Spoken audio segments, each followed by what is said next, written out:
Hello dear students, welcome to Prepmade. I am your AB sir এবং আজকে আমরা চলে এসেছি আর একটা শিওর শর্ট এমসিকিউ নিয়ে। চলো লেটস গেট স্টার্টেড।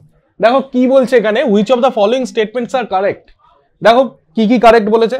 বলছে Nitro group enhances the acidic strength of phenol. দেখো ফেনল রয়েছে, ফেনল আমরা অ্যাসিডিক রিলেটিভলি জানি, ওর পিকে হয় অ্যারাউন্ড 10, 9.98, তো অ্যাসিডিক। বলছে নাইট্রো গ্রুপ বলছে অ্যাসিডিক স্ট্রেংথটা ফেনলে বাড়িয়ে দিচ্ছে, এটা কি ট্রু? দেখো হ্যাঁ এটা ট্রু, কারণ আমরা জানি অ্যাসিডিক স্ট্রেংথ, যদি তুমি দেখো অ্যাসিডিক স্ট্রেংথ এটা হচ্ছে ডিরেক্টলি প্রপোর্শনাল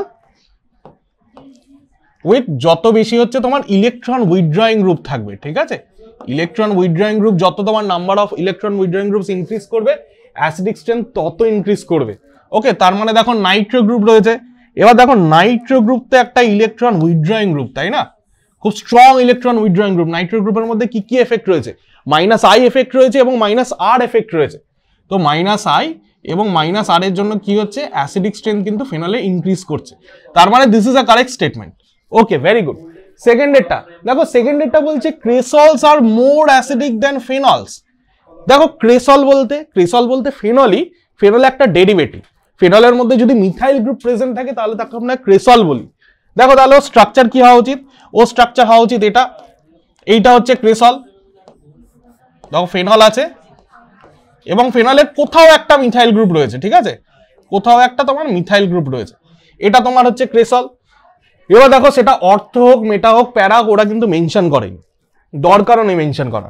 দেখো ক্রেসলের মধ্যে কি রয়েছে, ক্রেসলের মধ্যে তোমার মিথাইল গ্রুপ রয়েছে। এবার মিথাইল গ্রুপ কেমন গ্রুপ? দেখো মিথাইল গ্রুপ হচ্ছে তোমার একটা ইলেকট্রন ডোনেটিং গ্রুপ। যদি ইলেকট্রন ডোনেটিং গ্রুপ প্রেজেন্ট থাকে তাহলে কি হবে, অ্যাসিডিক স্ট্রেংথ কিন্তু ডিক্রিজ করে, ঠিক আছে? ইলেকট্রন উইথড্রয়িং গ্রুপ থাকলে অ্যাসিডিক স্ট্রেংথ ইনক্রিজ করছে, যদি ইলেকট্রন ডোনেটিং গ্রুপ থাকে তাহলে কিন্তু অ্যাসিডিক স্ট্রেংথ তোমার ডিক্রিজ করবে। দেখো ইলেকট্রন ডোনেটিং গ্রুপ যদি থাকে, তার মানে এখানে বলছে cresols are more acidic than phenols, obviously it is a wrong statement. Okay, তার মানে এটা তো আমার রং হয়ে গেল। সিএরটা কি বলছে? সিএরটা বলছে the relative is of dehydration of alcohol. দেখো টার্মটা ভালোভাবে দেখো, dehydration of alcohol follows the order কি, টার্সিয়ারি, সেকেন্ডারি, প্রাইমারি। দেখো ডিহাইড্রেশন অফ অ্যালকোহল তোমরা যদি একটু মনে করে দেখো তাহলে ডিহাইড্রেশন অফ অ্যালকোহলের যে রেট ডিটারমাইনিং স্টেপ সেটা হচ্ছে কার্বোক্যাটায়ন ফর্মেশন, তাই তো? তার মানে তোমার একটা অ্যালকোহল আছে, ওই অ্যালকোহলে কি, অ্যালকোহলটা যদি ডিহাইড্রেশন হয়, যেটা তোমার H+ এর প্রেজেন্সে হয় এবং সাথে আমরা হিট দিই, তখন কি হয়, কার্বোক্যাটায়ন ফর্ম হয়। ওকে, জলটা বেরিয়ে গিয়ে কার্বোক্যাটায়ন ফর্ম হয়। তো এই কার্বোক্যাটায়ন যত বেশি স্টেবল তত ইজিলি তোমার ডিহাইড্রেশন হবে। তো this is absolutely correct. Okay, the relative is of dehydration of alcohol follows the order tertiary, secondary, primary. কারণ টার্সিয়ারি কার্বোক্যাটায়ন সব থেকে স্টেবল, দেন সেকেন্ডারি, দেন প্রাইমারি। ডিএরটা কি বলছে? বলছে tertiary alcohols do not undergo oxidation reaction. Absolutely correct, কারণ tertiary অ্যালকোহলে তুমি যদি দেখো, একটা টার্সিয়ারি অ্যালকোহল আমি যদি এখানে নিয়ে নিই তাহলে টার্সিয়ারি অ্যালকোহলটা কিরকম দেখতে হয়? টার্সিয়ারি অ্যালকোহল হচ্ছে অনেকটা এইরকম। ধরো এই কার্বনটা আছে OH, এখানেও একটা R গ্রুপ, R1, R2, এটা একটা R3, এটা হচ্ছে একটা টার্সিয়ারি অ্যালকোহল। ওকে, 3 ডিগ্রি অ্যালকোহল। দেখো এই অ্যালকোহলের মধ্যে কোনো হচ্ছে OH-টা যে কার্বনের সাথে অ্যাটাচ, তার সাথে কোনো হাইড্রোজেনই নেই। এবার তার সাথে যদি কোনো হাইড্রোজেন না থাকে তাহলে কিন্তু তার অক্সিডেশন অ্যাটলিস্ট নর্মাল কন্ডিশনে তো পসিবল না।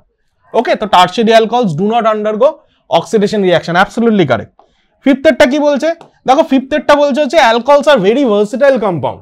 ওকে, they can react both as nucleophiles and electrophiles. Absolutely true. তার কারণ দেখো এই টার্সিয়ারি অ্যালকোহল দিয়েই বলে দিচ্ছি আমি। দেখো এখানে কি আছে, অক্সিজেনের ওপর লোন পেয়ার আছে।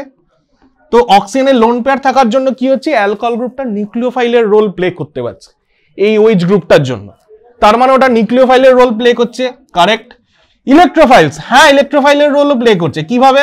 দেখো এখানে কার্বন অক্সিজেন সিঙ্গেল বন্ড রয়েছে, এর ফলে কি হচ্ছে, অক্সিজেনটা পার্শিয়ালি নেগেটিভলি চার্জ, কার্বনটা পার্শিয়ালি পজিটিভ। তার মানে এই যে কার্বনটা, এই কার্বনটা কি, এই কার্বনটা হচ্ছে ইলেকট্রোফিলিক ইন নেচার। এই কার্বনটা হচ্ছে ইলেকট্রোফিলিক ইন নেচার। তার মানে অ্যালকোহল আমার বোথ নিউক্লিওফাইল এবং ইলেকট্রোফাইলের রোল প্লে করে। Absolutely correct option. তাহলে দেখো আমার এটাও কারেক্ট দাঁড়াচ্ছে।